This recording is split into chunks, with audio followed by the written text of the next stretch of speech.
بچے کی حالت نازک ہے، آپ فوراً انہیں کسی بڑے ہسپتال لے جائیں۔ نرس کی تنبیہ سنتے ہی عائشہ ریسیپشن کی طرف دوڑی۔ میرے جمع کروانے ہوئے پیسے واپس دیں، میں مریضہ کو منتقل کر رہی ہوں۔ ریسیپشنسٹ نے سختی سے جواب دیا، معاف کیجیے، ہمارے ہسپتال کا اصول ہے کہ ایڈوانس رقم واپس نہیں کی جاتی۔ کیا واپس نہیں دیں گے؟ میں یہ لیپ ٹاپ زمین پر پٹخ دوں گی۔ میرے پورے 20,000 روپے واپس کرو۔ عائشہ غصے میں چیخنے لگی۔ ریسیپشن پر کھڑی لڑکی نے اسے حقارت سے دیکھتے ہوئے کہا، کیا آپ پہلی بار ہسپتال آئی ہیں؟ کسی بھی ہسپتال میں ریفنڈ نہیں ہوتا۔ اپنی مریضہ کو لے جائیں، میں ڈسچارج پیپر بنا دیتی ہوں۔ اگر رقم واپس نہ کی تو یہاں ہنگامہ ہو جائے گا۔ شرم آنی چاہیے۔ میری دوست موت اور زندگی کی کشمکش میں ہے اور آپ کے پاس سہولت نہیں، اوپر سے پیسے روک رہے ہیں۔ عائشہ نے شدید احتجاج شروع کر دیا۔ قریب ہی کھڑا حارث شاہ، جو ہسپتال کو ڈونیشن دینے آیا تھا، پلٹ کر اس لڑکی کو دیکھنے لگا۔ وہ حیران تھا کہ آخر کیا ماجرا ہے۔ وہ 2 قدم چل کر ان کے قریب آ گیا۔ ریسیپشنسٹ اسے دیکھ کر گھبرا گئی۔ وہ شہر کا ایک بڑا بزنس ٹائکون تھا اور اس ہسپتال کا اہم ڈونر۔ کیا مسئلہ ہے؟ کیوں شور کر رہی ہو؟ جہان نے عائشہ سے پوچھا۔ دیکھیے سر، میری دوست ماہین کو ڈیلیوری ہونی ہے۔ لیڈی ڈاکٹر نے 9 مہینے چیک اپ کیا۔ اب جب حالات خطرے میں ہیں تو کہہ رہی ہیں کہ دوسرے ہسپتال لے جائیں، لیکن ایڈوانس رقم بھی واپس نہیں کرے۔ میں نے دیکھا ہے اس نے کیسے یہ 20,000 روپے جمع کیے تھے۔ عائشہ نے سارا حال سنا دیا۔ جہان نے ریسیپشنسٹ اور ہسپتال کے چیئرمین مسٹر فواد کو گھور کر دیکھا۔ اگر یہ آپ کے اصول ہیں مسٹر فواد، تو میرا آئندہ ڈونیشن یہاں نہیں آئے گا۔ اسی وقت اس لڑکی کے پیسے واپس کیے جائیں۔ جہان کے ایک اشارے پر عملہ فوراً حرکت میں آیا اور عائشہ کو 20,000 کی رقم تھما دی۔ عائشہ جلدی سے رقم لے کر دوڑی۔ اسے اپنی درد سے تڑپتی دوست ماہین کو دوسرے ہسپتال پہنچانا تھا۔ یاسر تھوڑی دیر بعد وہاں آ گیا۔ فرنٹ سیٹ کا دروازہ کھول کر وہ گاڑی میں بیٹھ گیا۔ توبہ، اتنا رش تھا کہ لگ رہا تھا کہ سب خاوندوں کو ریسٹورانٹ بھیج دیا گیا ہے۔ یاسر منہ بنا کر شکایت کر رہا تھا، جبکہ جہان خاموشی سے گاڑی سٹارٹ کر چکا تھا۔ جیسے گاڑی چلی، یاسر کی نظر پچھلی سیٹ پر بیٹھی سیاہ دوپٹے میں لپٹی لڑکی پر پڑی۔ چڑیل، چڑیل، گاڑی روکو، وہ ہڑبڑا گیا۔ خاموش، یہ چڑیل نہیں، ایک مجبور لڑکی ہے۔ جہان نے یاسر کو ڈانٹا، پھر لڑکی سے سخت لہجے میں پوچھا، محترمہ کہاں جانا ہے؟ آدھی رات کو سڑکوں پر گھومنا ٹھیک نہیں ہوتا۔ آپ کا احسان ہے، آپ نے مجھے ان درندوں سے بچایا۔ مجھے کسی دارالامان میں چھوڑ دیں پلیز۔ اگر میں گھر گئی تو پھر وہ آ جائیں گے۔ اس نے پھر بڑھائی ہوئی آواز میں التجا کی۔ تھوڑی دیر بعد وہ فلیٹ پر پہنچے۔ لڑکی نے پریشان ہو کر پوچھا، کیا یہ دارالامان ہے؟ جی نہیں، یہ ہمارا گھر ہے۔ رات آپ کو یہیں گزارنی ہوگی، ہم صبح آپ کو وہاں چھوڑ دیں گے جہاں آپ جانا چاہتی ہیں۔ کیا؟ ہرگز نہیں، میں کوئی ایسی ویسی لڑکی نہیں ہوں آپ دونوں کے ساتھ رات گزاروں۔ شرم آنی چاہیے۔ وہ جو منہ میں آیا بولنے لگی۔ جہان غصے میں آ گیا۔ دماغ خراب ہے تمہارا؟ میں تمہاری عزت بچا کر یہاں لایا ہوں۔ رات کو کسی بھی جگہ جانا ٹھیک نہیں۔ بھروسہ ہے تو ہمارے ساتھ چلو، ورنہ وہ راستہ صاف پڑا ہے۔ جاؤ اور دوبارہ ان درندوں کے ہتھے چڑھ جاؤ۔ لڑکی مجبوری میں ان کے پیچھے اندر آ گئی۔ یاسر کھانا لے کر کچن میں چلا گیا، جبکہ جہان صوفے پر بیٹھ گیا۔ لڑکی دروازے کے پاس کھڑی تھی۔ وہ دونوں کھانا کھانے لگے تو یاسر نے سرگوشی میں پوچھا، یار یہ کون ہے؟ یہاں کیوں لائے ہو؟ اگر کوئی قتل کا معاملہ ہوا تو ہم دونوں پھنس جائیں گے۔ جہان نے جواب دیا، میں خود نہیں جانتا، لیکن کچھ لوگ پستول کے ساتھ اسے ڈھونڈ رہے تھے۔ اگر یہ ہمیں کچھ نہ بتائے گی تو میں صبح اسے کسی شیلٹر ہوم چھوڑ دوں گا۔ लड़की की शक की निगाह से इन्हें देख रही थी, क्योंकि हालात ही ऐसे थे कि वो किसी पर भरोसा नहीं कर सकती थी। दोनों का खाने खत्म करने पर जहान ने बचा हुआ बर्गर इसके सामने रखा। हम कमरे में जा रहे हैं, तुम आराम से खाना खा लो। वो दोनों अपने कमरों में चले गए, भूख की शिद्दत से अपनी इज्जत की फिक्र को दबाकर। इसने इत्मीनान होने पर वो बर्गर खा लिया, जो इसे शाही खाने से कम नहीं लगा। कमरे में यासिर ने फिर परेशानी का इजहार किया तो जहान ने इससे यकीन दिलाया कि ऐसा कुछ नहीं होगा। यासिर नहाने चला गया, जबकि जहान खिड़की पर खड़ा हो गया। जब इससे लड़की का ख्याल आया तो हल्का सा दरवाज़ा खोलकर देखा। वो लड़की सोफे पर घुटनों में सर दिए बैठी थी, शायद सो गई थी। हल्की आवाज़ पर इसकी आंख खुल गई। वो खौफजदा थी। जहान ने करीब जाकर देखा, वो बहुत खूबसूरत थी, गोरे रंग की और अच्छे घराने की लग रही थी। अगर सोना है तो दूसरे कमरे में जाकर सो जाओ, सुबह मैं तुम्हें दारुल अमान छोड़ दूंगा, तुम्हें हम पर एतबार करना पड़ेगा।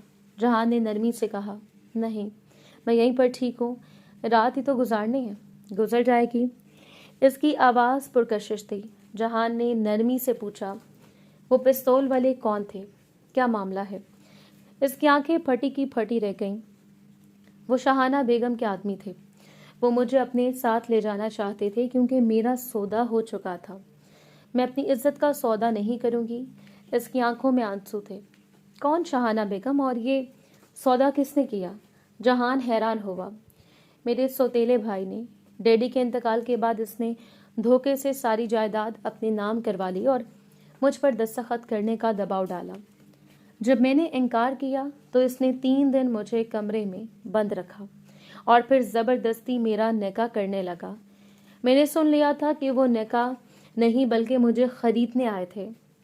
मैं मर जाऊंगी लेकिन वहाँ वापस नहीं जाऊंगी। प्लीज़ मुझे कुछ दिन के लिए किसी शेल्टर होम भेज दें ताकि मैं इन दरिंदों से अपनी इज्जत बचा सकूं।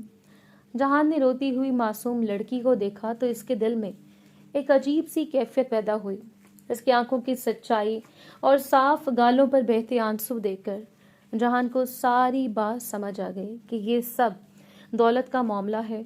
वो हुलिये से किसी अमीर घराने की लग रही थी। नाजुक हाथ, साफ चेहरा, अगरचे कपड़े आम थे मगर दुपट्टा सलीके से ओढ़ा हुआ था। जहान के दिल में पहली बार एक अनोखी बेचैनी सर उठा रही थी। इससे पहले इसने कभी ऐसे जज्बात महसूस नहीं किए थे। यहाँ बेफिक्र होकर सो जाओ, तुम्हें कोई खतरा नहीं होगा। जहान ने कहा, मैं सो नहीं सकती, परेशानी में मुझे नींद नहीं आती। वो वहीं बैठी रही और जहान की आंखों से भी नींद गायब थी। इसका दिल चाह रहा था कि वो पूरी रात इस लड़की से बातें करता रहे। वो पहला मौका था जब कोई लड़की इसकी जिंदगी में आई थी और इसने ऐसी कशिश महसूस की हो। इसका वास्ता हजारों लड़कियों से पड़ता था, जिनमें इसकी बिजनेस पार्टनर सोफिया मलिक भी शामिल थी, जिस पर जान छिड़कती थी, मगर जहान इसे बेजारी से देखता था। फिर ये अजनबी लड़की क्यों इसके दिल को बेकरार कर रही थी? वो इसके माजी के बारे में मजीद जानना चाहता था।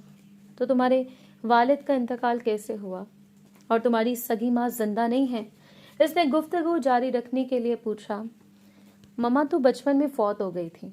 डैडी ने दूसरी शादी एक ऐसी औरत से की जिसके 2 बड़े बच्चे थे। इनकी डेथ डैडी की दौलत पर नियत थी क्योंकि वो औरत बड़ी थी और इसके बच्चे भी तकरीबन जवान थे। मैं इस वक्त बहुत छोटी थी। जब मैं 14 साल की थी, एक रात मेरा सौतेला भाई मेरे कमरे में आ गया। अगर मैं ना चीखती तो शायद वो मेरी इज्जत पर हमला कर देता। मैं किसी तरह अपनी इज्जत बचाकर वहाँ से भागी। मैंने सुबह उठकर डैडी को सब बताया। इन्होंने एहसन को फौरन घर से निकाल दिया और मुझे हॉस्टल भेज दिया ताकि मैं महफूज रहूं। मेरी सौतेली माँ ने धमकी दी थी कि अगर इसके बेटे को वापस ना बुलाया तो वो डैडी को तलाक देकर इनके दुश्मन बिजनेस पार्टनर से शादी कर लेगी। डैडी ये नहीं चाहते थे क्योंकि तलाक की सूरत में कई कारोबारी राज फाश हो सकते थे। मजबूरन वो इसे बर्दाश्त करते रहे। हॉस्टल में रहते हुए मुझे मालूम नहीं था कि डैडी बीमारियों में घिरे जा रहे हैं और दिल के मरीज बनते चले गए। मुझे पता भी ना चला कि वो एक दिन अचानक मुझे छोड़कर चले जाएंगे। वो सिसकियां भर रही थी। डैडी के बाद इन सब की नीयत बदल गई। मेरे सौतेले भाई ने ज़बरदस्ती मुझसे निकाह करने की कोशिश की और जब मैंने इनकार किया तो इन्होंने मेरा सौदा शहाना बेगम के साथ कर दिया। वो मुझे कोठे पर फरोख्त करना चाहते थे, तभी मैं भागी, वरना कोई लड़की क्यों अपना घर छोड़ती है। वो रोते हुए बोली, कोई मेरा अपना नहीं जिससे मैं अपना दुख बांट सकूं। प्लीज़ बस मुझ पर ये एहसान करें कि मुझे किसी शेल्टर होम में भिजवा दें। इसने हाथ जोड़ दिए। तुम फिक्र ना करो, तुम्हारी इज्जत और जान दोनों यहाँ महफूज हैं। आराम से सो जाओ, कोई परेशानी नहीं होगी। ये कहकर वो अपने रूम में आ गया था। इसका दिल गैर मामूली तौर पर धड़क रहा था। इस लड़की की तकलीफें इससे खुद पर महसूस हो रही थीं। मीटिंग तुम अटेंड कर लो, मैं आज इसे छोड़ने जा रहा हूँ। जहान की ये बात सुनकर यासिर, जो ब्रेड पर जैम लगा रहा था, चौंका। जहान, तुम इतनी ज़रूरी मीटिंग छोड़ रहे हो?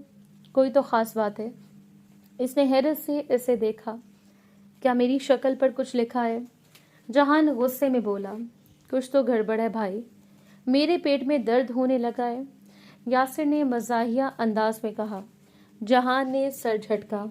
तभी इसकी नज़र दरवाजे पर खड़ी लड़की पर पड़ी जो दुपट्टा लेते तैयार खड़ी थी। यासिर मीटिंग के लिए चला गया और जहान इसे शेल्टर होम ले जाने लगा जिसका इसे पता नहीं था।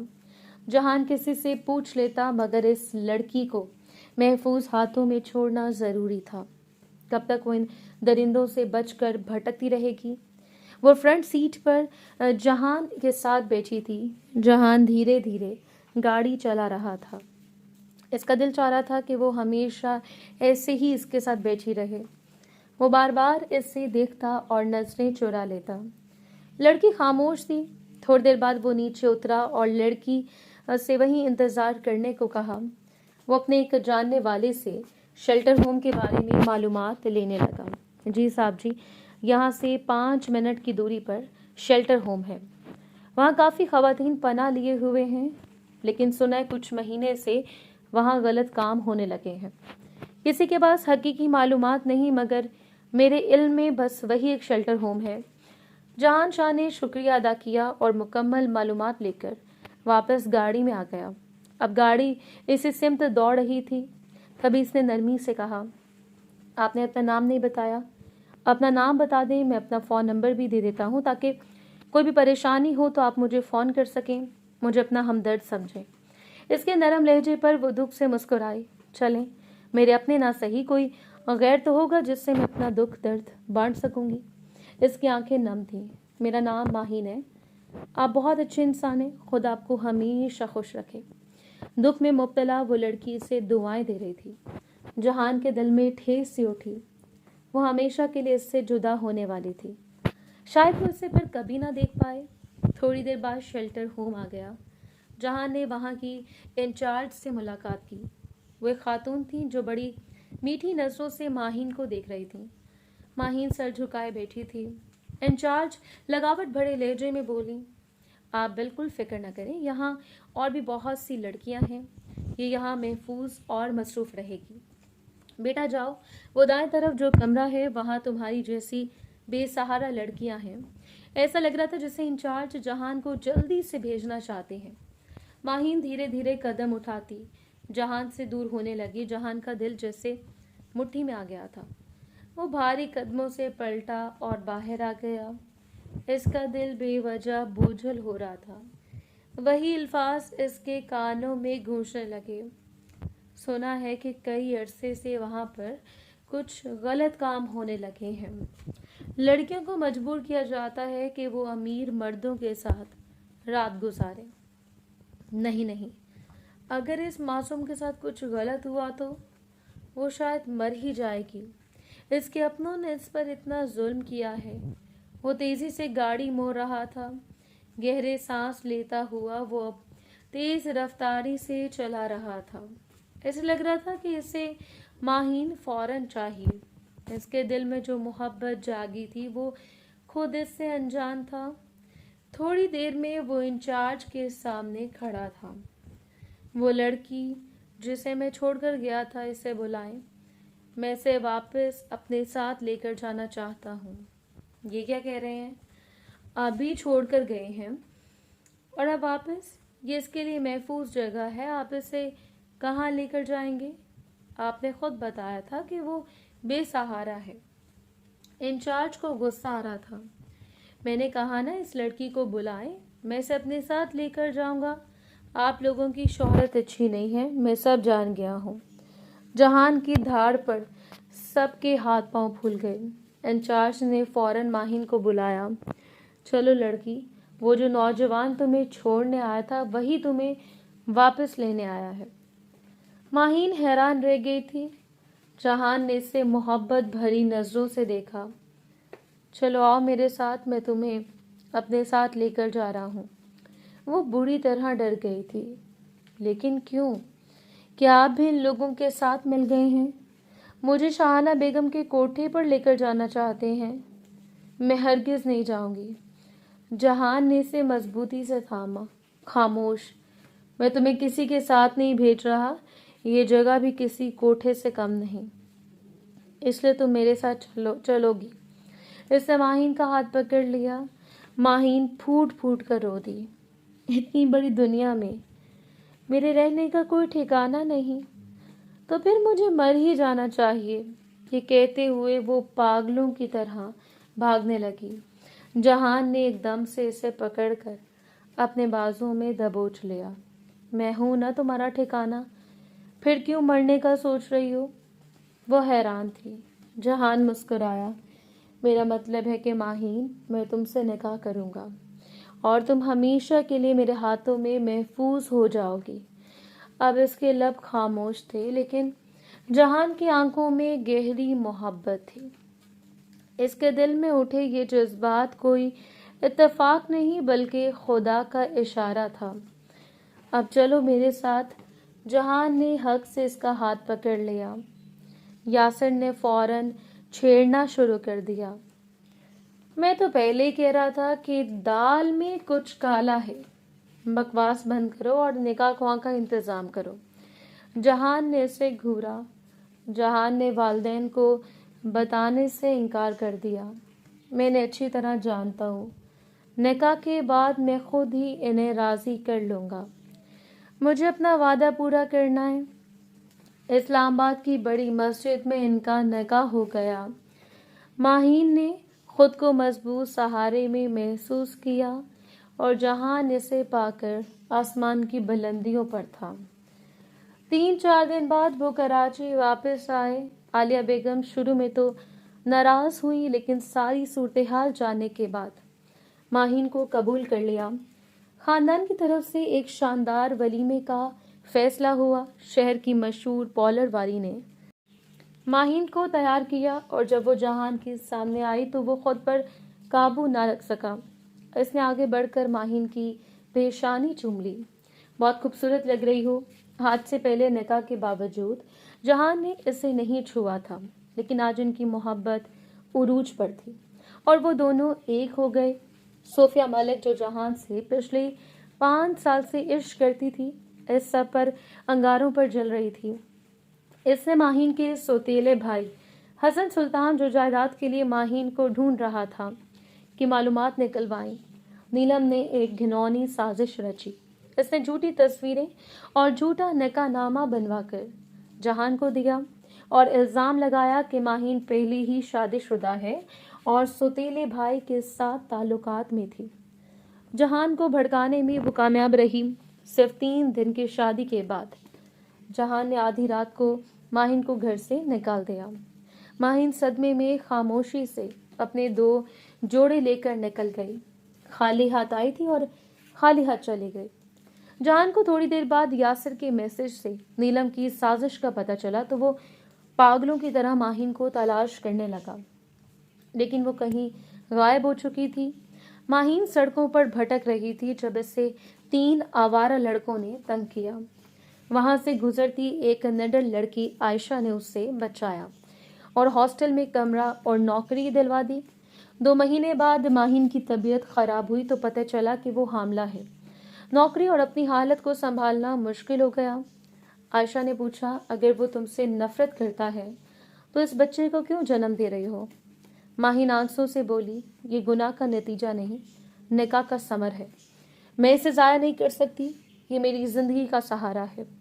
इसने मेहनत से डिलीवरी के लिए पैसे जमा किए और फिर अस्पताल में इनका आमना सामना हो गया और आज वो अस्पताल के कॉरिडोर में बैठा माहिन की ज़िंदगी की दुआएं कर रहा था।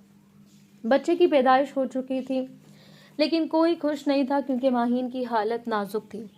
जहान और आयशा पिछली 2 रातों से जाग रहे थे।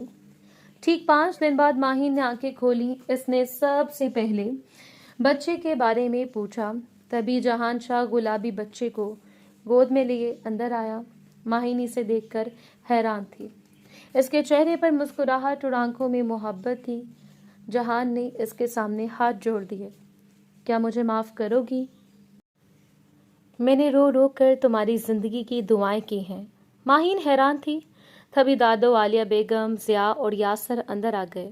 दादो ने इल्तिजा की, बेटा मेरे बच्चे को माफ़ कर दो। इसने शहर का कोना कोना छान मारा मारा फिरता रहा। इसे माफ़ कर देना। ख़ानदान की आंखों में इसके लिए मोहब्बत और जहान की आंखों में खौफ था। माहिन सबको हंसते मुस्कुराते बच्चे को प्यार करते हुए देखती। इसका बच्चा खुश नसीब था। 6 दिन बाद वो अस्पताल से फारिग हुई तो आयशा ने इसे सरगोशी में छेड़ा, अरे वाह, तुम तो इतने बड़े बिजनेस टाइकून की बीवी हो। खैर अब भी वक्त नहीं गुजरा। माहिन के होंठों पर मुस्कुराहट थी, लेकिन वो दिल दिल में जहान से नाराज भी थी। वो मुंह फेर लेती थी। इसने सिर्फ आलिया बेगम और दादू की इल्तिजा पर माफ किया था। यासिर ने इसे सब कुछ बता दिया था। ये सब नीलम की साजिश थी। भाभी, वो आप दोनों को अलग करवाना चाहती थी। आजकल एडिटिंग बहुत आसान है। ऐसी तस्वीरें देखकर कोई भी मर्द धोखा खा जाता है। जब वो घर पहुंचे तो शानदार इस्तकबाल हुआ और खोई हुई खुशियां वापस लौट आईं। नन्हा आजान 2 महीनों का हो चुका था, लेकिन माहिन की नाराजगी खत्म नहीं हुई थी। वो जहान को देखते ही खामोश हो जाती। आखिरकार एक दिन जहान ने कान पकड़कर माफी मांगी। माहिन ने इसे खूब सुनाया, मैं माफ़ कर दूं, लेकिन क्या आप मेरी इन अजियतों का अजाला कर सकते हैं जो मैंने झेली हैं? अगर आयशा जैसी सहेली साथ ना होती तो शायद मेरी ज़िंदगी मौत के बराबर होती। मगर वो आखिर कब तक नाराज़ रहती? माहिन ने भी इसे माफ़ कर दिया क्योंकि वो जानती थी कि दुनिया में अल्लाह के बाद इसका सबसे बड़ा और मजबूत सहारा यही है। ठीक 1 साल बाद वो बेटे की पहली सालगिरह मना रहे थे। आयशा खासतौर पर मधु थी। काले रंग की साड़ी में माहिन बहुत हसीन लग रही थी। जहान ने इसके कान में सरगोशी की, क्या ख्याल है, एक और बच्चे की प्लानिंग ना कर लें? माहिन ने इसे दोनों हाथों से धक्का दे दिया, जी नहीं, कोई ज़रूरत नहीं है। इसके गाल दहक रहे थे। जहान ने मुस्कुराते हुए अपने बाजों में समेट लिया। जहान ने गहरी सांस ली और बाहर निकल गया। अस्पताल वालों की ये लूटमार देखकर इसका दिल कुड़ रहा था। अभी इसका फ़ोन बजने वाला था कि अचानक इसकी नज़र स्ट्रेचर पर पड़ी। इस पर लेटी लड़की शदीद दर्द से कराह रही थी। रंग पीला जर्द था। ये चेहरा वो कहीं भी पहचान सकता था, जैसे इसकी जान हलक में आ गई हो। ये वही लड़की थी जिसकी तलाश में इसने ज़मीन और आसमान एक कर दिए थे। पहले से शक हुआ, लेकिन जब इसने आयशा को ये कहते सुना, माहीन हिम्मत करो, बस थोड़ी देर में सब ठीक हो जाएगा, तो इसे यकीन हो गया।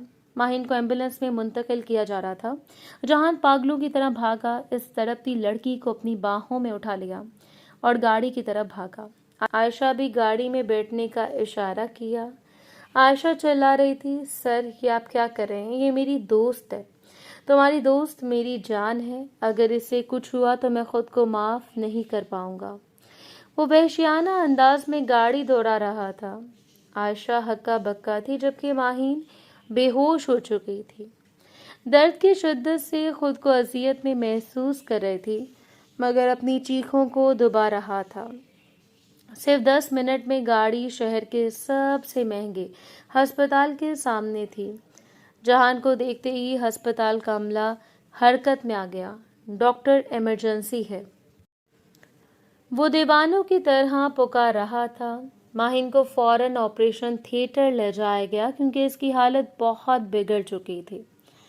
आयशा हैरत से इस लंबे चौड़े शख्स को देख रही थी जो बच्चों की तरह रो रहा था। ڈاکٹر کچھ بھی ہو اسے بچانا ہے، زمین آسمان ایک کر دیں، میری بیوی کو کچھ نہیں ہونا چاہیے۔ عائشہ کی آنکھیں حیرت سے پھٹی رہ گئیں۔ بیوی؟ ماہین تو کہتی تھی کہ جہان اسے ذلیل کرے گا، لیکن یہ شخص تو اس کی زندگی کی دعائیں مانگ رہا تھا۔ یہ کیا راز ہے؟ پھوپھی ماہین کی زندگی کی دعا کرنے لگی۔ کچھ دیر بعد جہان کا فون بجا۔ مما، وہ مل گئی ہے مگر حالت ٹھیک نہیں ہے، بس دعا کریں کہ میری ماہین بچ جائے۔ وہ شاید اپنی والدہ کو بتا رہا تھا۔ تبھی ڈاکٹر آپریشن تھیٹر سے باہر آئیں۔ مسٹر جہان، آپ کی وائف کی حالت نازک ہے، بی پی بہت زیادہ بڑھ گیا ہے، ہم ماں یا بچے میں سے صرف ایک کو بچا سکتے ہیں، آپ ان پیپرز پر سائن کر دیں، میری وائف کو بچانے کی کوشش کریں ڈاکٹر، صرف میری وائف۔ اس نے فوراً کاغذات پر دستخط کر دیے۔ عائشہ کا دل ڈوب گیا۔ اس نے دعا مانگی اور پھر ملامت بھری نظروں سے جہان کو دیکھا۔ اگر اتنی فکر، اتنی محبت تھی تو کیوں اسے اتنے عرصے تک اذیت دی کہ وہ اس حال کو پہنچی؟ جہان خاموش رہا۔ ماضی کی تکلیفیں اس کی آنکھوں میں دوبارہ درد بن کر ابھر آئیں۔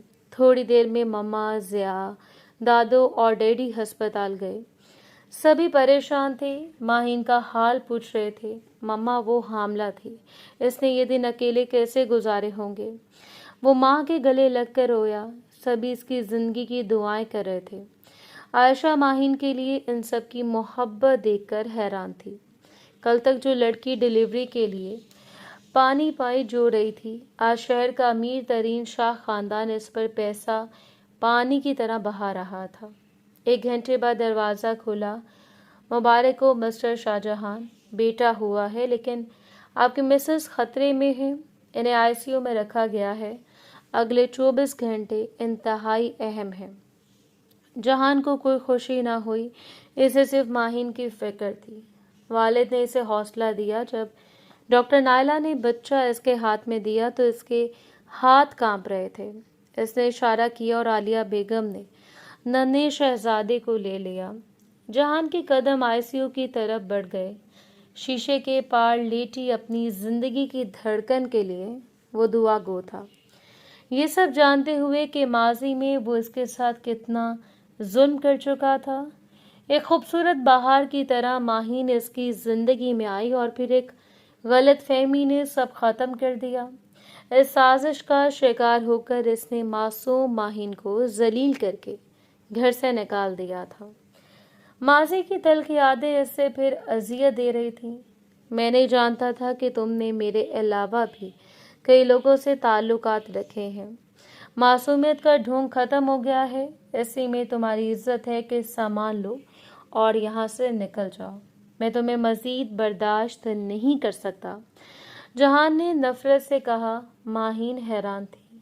اس نے بیڈ پر جھوٹی تصویریں اور کاغذات پھینکے تھے۔ یہ سب جھوٹ ہے، میں نے آپ سے کوئی جھوٹ نہیں بولا۔ ماہین نے سر جھکا کر کہا، یہ سچ ہے یا جھوٹ مجھے کوئی پرواہ نہیں، بس تمہاری مکاری اور ہوشیاری پر حیرت ہے۔ تمہاری غلیظ حقیقت کے بارے میں سوچا بھی نہیں تھا۔ سب گھر والے شادی پر ہیں، اس لیے ان کے آنے سے پہلے یہاں سے نکل جاؤ۔ ماہین مزید ذلت سہنے کی ہمت نہیں رکھتی تھی۔ جہان ماتھے پر بل ڈالے کھڑا تھا، گویا ذرا سی دیر پر دھکے دے دے گا۔ ماہین نے خاموشی سے اپنا کالا بیگ نکالا۔ وہ جانتی تھی کہ صفائی دینا بیکار ہے، اس لیے خاموش رہی۔ آنسو چھپائے اس نے پرانے کپڑے اور اپنا سامان بیگ میں رکھا۔ بیگ اٹھانے لگی تو جہاں کی آواز پر رکی۔ یہ لو، ان 3 راتوں کی قیمت جو تم نے میرے ساتھ گزاری ہیں، طلاق کے پیپر جلد آ جائیں گے۔ اس سے 3 موٹی گڈیاں ماہین کے سامنے پھینکی۔ ماہین نے ان کی طرف دیکھا بھی نہیں۔ ابھی چند لمحے پہلے وہ لپسٹک لگائے بیٹھی تھی اور اب یہ رات اس کی خوشیاں نگل چکی تھی۔ اس نے بیگ کندھے پر ڈالا اور کمرے سے نکل گئی۔ جہان نے اسے ایک بے پرواہ نظر ڈالی۔ تبھی موبائل پر یاسر کا وائس میسج آیا، جہان، نیلم تمہیں اور ماہین کو جدا کرنے کی سازش کر رہی ہے۔ اس نے جھوٹے کاغذات اور تصویریں بنائی ہیں، بچ کر رہنا، میں آ کر سب بتاتا ہوں۔ جہان پر گورا پہاڑ ٹوٹ پڑا۔ کیا یہ سب نیلم کی گھنونی سازش تھی؟ اگر یہ سب جھوٹ تھا تو اس نے ماہین کو کیوں نکالا؟ کاش یہ میسج 2 منٹ پہلے آ جاتا۔ ان 2 منٹوں نے اس کی زندگی برباد کر دی۔ بابا ماہین کدھر گئی ہے؟ اس نے چوکیدار سے پوچھا۔ وہ تو دائیں طرف گئی ہیں صاحب۔ برستی بارش میں اسے کوئی ہوش نہیں تھا۔ وہ ماہین کو ڈھونڈنا چاہتا تھا جو اندھیرے میں غائب ہو چکی تھی۔ وہ سر تھامے بارش میں رو رہا تھا۔ 1 ماہ پہلے جہان گاڑی میں یاسر کا انتظار کر رہا تھا۔ وہ ایک بزنس میٹنگ کے سلسلے میں اس شہر میں تھے اور یاسر ریسٹورنٹ سے کھانا پیک کروا رہا تھا۔ اسے کوفت ہو رہی تھی کہ یاسر نے اتنا وقت کیوں لگا دیا۔ وہ موبائل دیکھنے لگا کہ اچانک کوئی گاڑی کے شیشے پر جھکی۔ میری مدد کریں، خدا کے لیے مجھے گاڑی میں چھپا لیں ورنہ وہ مجھے لے جائیں گے۔ اس نے زبردستی پچھلی سیٹ کا شیشہ کھولا اور سیاہ دوپٹے میں لپٹے اندر چھپ گئے۔ وہ بہت خوفزدہ تھی اور کانپ رہی تھی۔ جہان گاڑی سے باہر نکلا۔ کچھ فاصلے پر 2 آدمی کھڑے تھے، شکل و صورت سے گنڈے لگ رہے تھے۔ ان کے ہاتھوں میں پستول تھی۔ وہ متلاشی نظروں سے دیکھ رہے تھے۔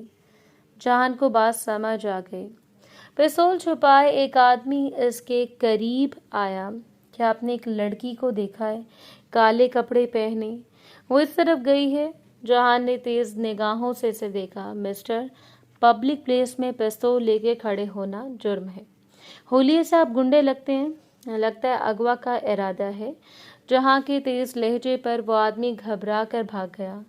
تقریباً 15-20 منٹ بعد وہ دونوں وہاں سے غائب ہو گئے اور لڑکی خوف کے مارے اب بھی پچھلی سیٹ پر چھپی ہوئی تھی۔